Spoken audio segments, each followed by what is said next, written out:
sa isang pag-aaral, kada Pilipino nagpapadala raw ng 400 text messages kada araw. Kaya kung susumahin, 40 pesos kada araw ang sobrang nasingil ng mga telecommunications company sa kada subscriber mula December 2011. Pero bukod sa mahigit 6 na bilyong pisong refund, dapat din daw singilin ang interest rate at iba pang damages ang mga telco ayon sa isang consumer group. May report si Isay Reyes. Text capital of the world kung tawagin ng Pilipinas. Di nakatakataka dahil ayon sa pag-aaral, bawat isang Pinoy nagpapadala ng average na 400 text message kada araw.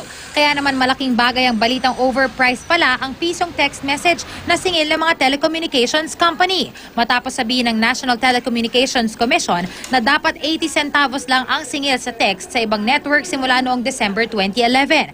Kung halimbawa ang sa isang araw ay 400 text messages ang ipinapadala ng isang Pinoy at kung kalahati dito ay text messages sa ibang network, lalabas na 40 pesos ang sobrang nasingil sa bawat subscriber kada araw o 1,200 pesos sa bawat buwang nagdaan. Sabi ng NTC, mahigit 6 na bilyong piso ang sobrang nasingil ng mga telco sa mga text messages na kailangan daw i-refund sa mga subscriber. Pero sa grupong Text Power, bukod dito'y dapat daw singilin din sa telco ang interest rates at iba pang mga damages.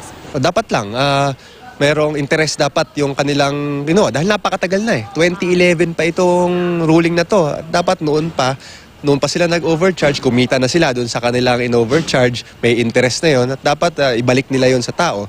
Bukod doon, dapat may damages silang ibigay, may legal damages. Matagal na raw naging maluwag ang NTC sa mga telco, kaya't oras na para maghigpit sa mga ito. Malaki raw masyado ang sinisingil ng mga ito pero sa serbisyo, wala silang pinagbago. Yung vanishing load, dapat imbestigahan.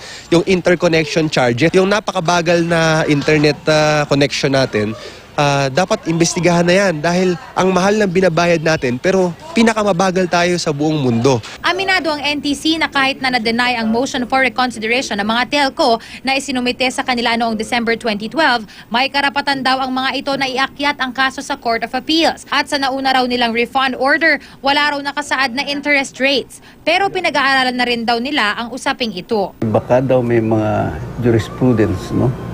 O baka nakasaad po sa administrative code na subject to interest yung mga yan, maski na wala doon sa order, isasama yon sa order kung mayroong valid legal reason.